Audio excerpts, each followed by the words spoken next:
Networking and marketing made simple is for you, the business owner who has a product, a service, or a message that you believe in.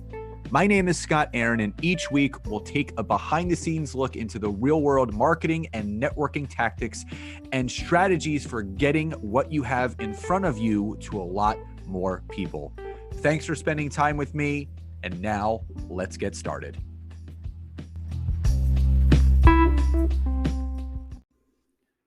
Hey everybody, and welcome back to another episode of Networking and Marketing Made Simple. Super grateful to have you back here again for another episode. So if you haven't seen any of the emails or listened to any of the other podcasts, in 3 weeks from today, so March 28th through March 30th, Nancy and I are doing our first free 3-day simple content creation workshop where we're going to teach everyone the principles and methodologies of how to create engaging content, really digging into your content buckets, pillar pieces of content, structuring your content, repurposing your content, and creating a system for you to follow so you're working smarter and not harder. Now, Monday and Tuesday, so the 28th and 29th, they are 90-minute classes. So it's 90 minutes, 8 to 9:30 p.m. Eastern Standard Time, live and recorded on Monday. Same time on Tuesday. Wednesday is 60 minutes of open mic Q&A with all of the people that have registered. So if you would like to register, the link to do so is in the description of this episode, and I invite you to do that to really understand how to create that engaging content, that simple content, that repurposing content to grow your business on social media. So let's dig into today's episode. Now, this is one of those other taboo topics that people speak about on LinkedIn, and it's the add a note feature. So for people that are not leveraging LinkedIn, and even if you are, you'll notice when you go to send some connections to people that you've searched for, that LinkedIn will, when you hit connect, LinkedIn will say, hey, increase the chances and likelihood of someone accepting that connection request by adding a note. Now, what I have found is that there's certain times where it's appropriate, and then there's certain times where it's inappropriate. So this is a topic of discussion for those who use LinkedIn on a regular basis, but even for those that are looking to use it on a regular basis.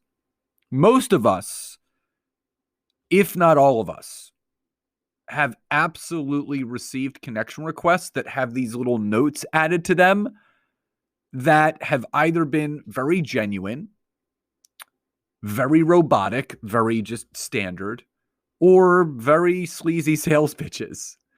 Now, what I really understand is that, we've been told, not just by LinkedIn, as I mentioned before, but by other LinkedIn quote-unquote experts, that it's better to add a note to a connection request rather than just hitting connect with the hopes that will increase the chances of someone accepting that request. Now, for those of you that didn't know this, there was actually a study done by a third-party company because they wanted to test this out. So they sent out thousands of connections with a note, thousands of connections without a note. And what they found was that the acceptance rate of the ones that had a note compared to the ones that didn't have a note were just about the same. So we're all looking for these ways or hacks to improve our acceptance rate so we really grow our network the right way. And some people feel that adding a note is that way to do so, but in some cases, yes, some cases, no, and I'm going to explain why. So one of those ways of adding a note to the connection is to personalize it, right? Make it very, bridge gapping to you and that other person. Now, in reality, it sounds like a great idea. But over the years, I have found that if it's done too often, it gets lumped into that same category of spam messages being sent out. Now people are just spamming people through the notes that they're adding to their connection request. So here are 3 cases and 3 examples. So I'm going to go over the 3 times where you should add a note, and then I'm going to give you an example. So the first instance where you would want to add a connection note to the connection request is if you know that individual personally.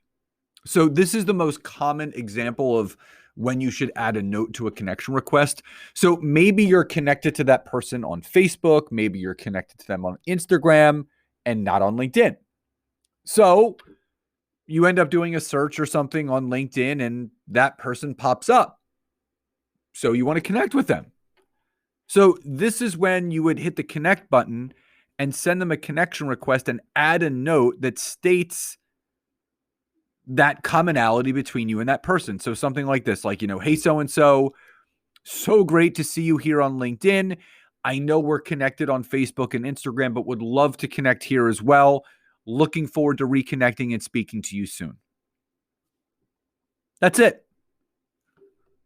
It's personal, it's genuine, and it's real. And that, again, is someone that you know personally. Could be an old friend, an old colleague, an old coworker. Now, the second instance is if you were referred to connect with them by a mutual connection or colleague. So almost like a lead. So one of the best forms of connecting is through referrals. We know this. It happens to me, in all honesty, multiple times a week.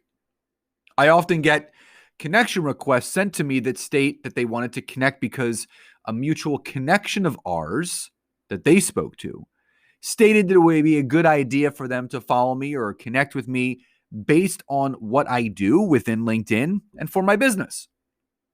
This also, again, acts as a warm lead for that individual that's receiving the connection request with that note added. So here's an example. Hi, so-and-so.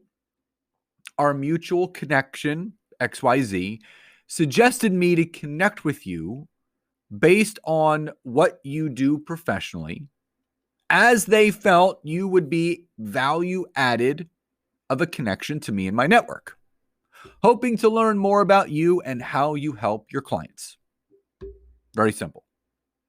What this note does is state the connecting point between you and the person you're looking to connect with. This, in turn, again, will increase and raise that chance of that individual accepting your connection request based on how you structured that note. So that's number 2.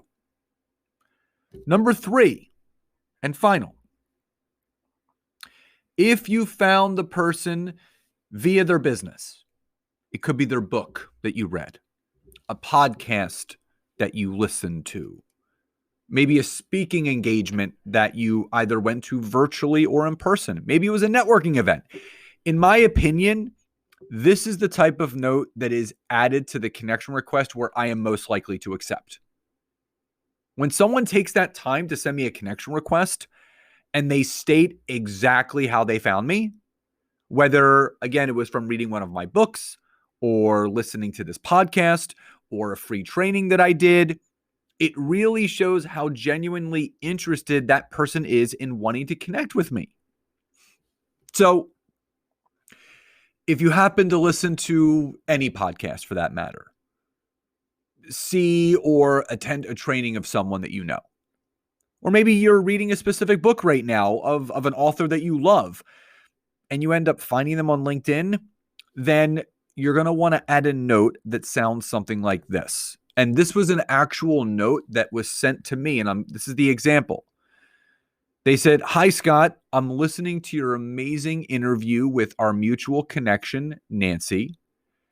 She is a highly trusted mentor of mine. Love what you are teaching and would love to connect." So as you can see, there is a right and wrong way to add a note to someone on LinkedIn. Obviously, the 3 examples I just gave you. Now, let me give you a very short and sweet example. I've talked about what you should send. Now I'm going to give you an example of what you should never, ever say to someone when adding a note to a connection request on LinkedIn. And this was an actual connection request that I got with a note. Here it goes. Knock, knock. Now you're supposed to say, who's there? Just kidding, Scott. I'm always looking for more leaders in the coaching industry to add to my network. Would love to connect. So I think this example speaks for itself. Don't forget that being genuine, authentic, real, and creating a connecting point between you and the other person will always have you come out on top than trying to come up with some sort of interesting way of trying to get someone to accept that connection request. So again, the 3 instances where you are going to add a note: if you know the person personally, if you were referred to connect with them by a mutual connection or a colleague, or maybe you found that person via their business. Make mention of that, their book, their podcast, speaking engagement, networking event. So again, as I mentioned early in the episode, if you would like to register for our free 3-day simple content creation workshop, check out the description of this episode. You'll see the link to register right there. Hope you guys enjoyed today's episode. So please enjoy the rest of your days, and I'll talk to you next time. Bye, everyone.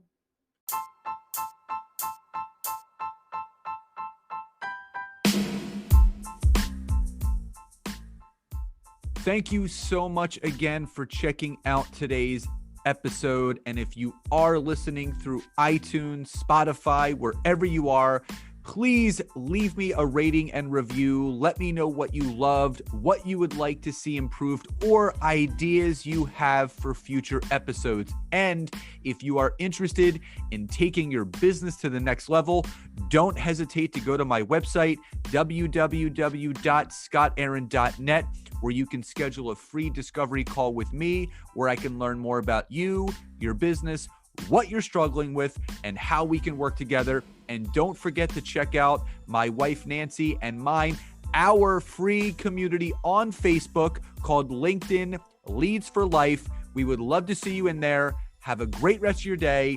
And thank you, everyone, for your support. Grateful for each and every one of you.